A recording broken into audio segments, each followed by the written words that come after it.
Why the calmest dog is the one you should watch. Closest, most people watch the loud dog, the one that barks, the one that runs the fence, the one that reacts to every sound, every movement, every presence. That dog looks alert. That dog looks busy. That dog looks like he's doing something. And the calm dog, the one lying down, the one not moving, the one barely reacting at all. Most people stop watching him. They assume he's relaxed, or uninterested, or disengaged. They assume the danger, if there is any, will come from the dog making noise. That assumption is wrong, because the calmest dog in the field is usually the one you should be watching closest. Not because he's aggressive, not because he's unpredictable, but because calmness isn't the absence of awareness. It's the presence of control. And most people don't know how to recognize that. Humans are wired to trust motion. We trust energy. We trust engagement. We trust visible reactions. If something is moving, responding, making noise, we assume it's aware. Stillness feels like nothing is happening, but stillness doesn't mean nothing is happening. It often means everything is being processed internally. The calm dog isn't ignoring the environment. He's filtering it, and filtering is far more dangerous and far more reliable than reacting.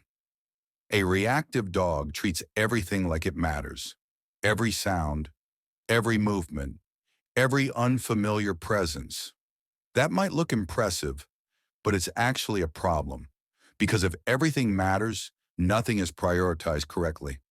The calm dog doesn't do that. He doesn't respond to noise just because it exists. He doesn't move simply because something changes. He doesn't burn energy on information that doesn't require action. He waits, and that waiting makes people uncomfortable, because humans equate movement with intention. When something doesn't move, we assume it's passive. But in animals, especially working animals, stillness is often deliberate. It's restraint. Restraint is rare. Most dogs are trained out of it early.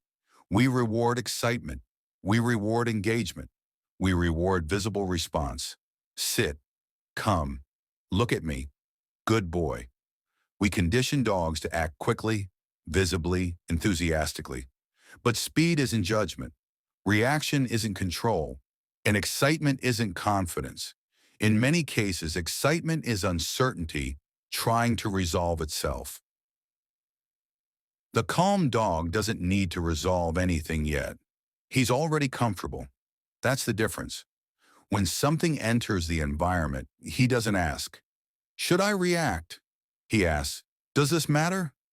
That pause, that fraction of time where nothing happens, is where real decision-making occurs. And that pause is invisible to most people. And this is especially true with livestock guardian dogs. These dogs weren't bred to impress. They weren't bred to perform. They weren't bred to respond to human cues constantly. They were bred to remain present in environments that don't slow down.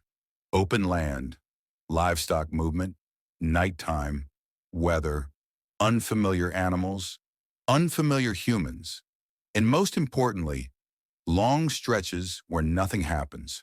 No commands, no supervision, no feedback.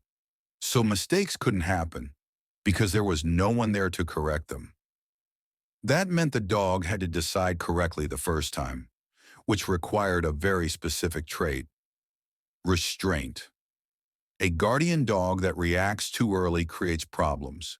A guardian dog that reacts too late creates losses. The dog that survives, the dog that stays useful, is the one that waits until action actually matters. That dog looks calm, but calm doesn't mean disengaged. It means disciplined. People often mistake discipline for disinterest. They see a dog lying down and assume he's relaxed. They see him ignore a passing person and assume he doesn't care. They see him avoid interaction and assume he's unfriendly. But that dog isn't opting out. He's opting to conserve energy, attention, judgment, Because when action finally is required, it has to be precise. This is where people get it wrong. They assume danger announces itself. They assume a dangerous dog growls or barks, or postures, or escalates. But real danger, the kind that actually matters, doesn't advertise. It waits. And the dog that understands waiting is far more capable than the dog that reacts immediately. Watch the calm dog closely. He positions himself carefully. He chooses where to lie. He faces certain directions. He places himself between what matters and what doesn't. Those choices aren't random. They're strategic, and they're made quietly. Most people never notice this because prevention is invisible. You only notice it when it fails. You don't see the predator that didn't approach. You don't hear the noise that never happened. You don't witness the escalation that never occurred. All you see is a dog doing nothing, and you assume nothing is happening. This is why experienced handlers value dogs that look boring, because boring means predictable. Predictable means stable. Stable means safe. A dog that's constantly moving is often compensating for uncertainty.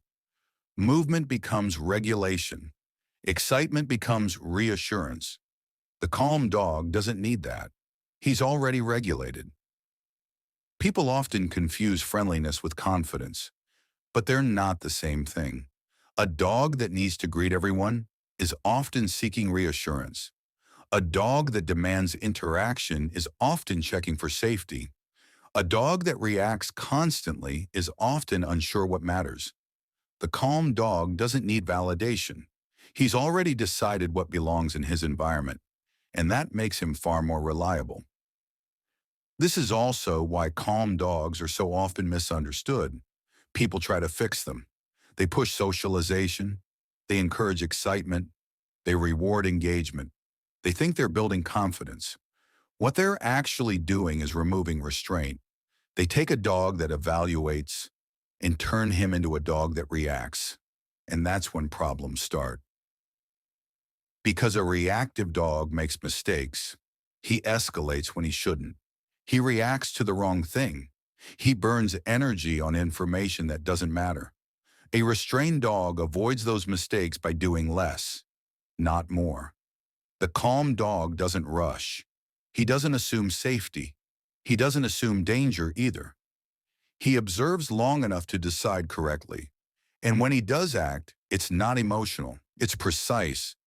That precision is what makes him dangerous. In the right way. Not loud danger, not chaotic danger, controlled danger. People often say, "I don't trust quiet dogs." What they usually mean is, "I don't understand dogs that don't perform for me." Stillness feels threatening because it doesn't reassure us. But reassurance isn't the job. Reliability is. This is why the calmest dog is the one you should watch closest. Not because he's about to do something dramatic, but because if something does matter, he will be the first to know. And when he moves, it won't be for show. It will be because a line was crossed. Most people never see that moment, because when a dog like this does his job well, nothing happens. No noise, no chase, no damage, just quiet prevention. And quiet prevention doesn't look impressive, but it's the reason everything stays intact. So when you see a calm dog lying still, ignoring movement, watching without reacting, don't assume he's passive. He may be the most aware animal in the field. He may be the one making the fewest mistakes. He may be the one holding everything together. And that's exactly why you should be watching him. Because the calmest dog isn't doing nothing. He's deciding when not to.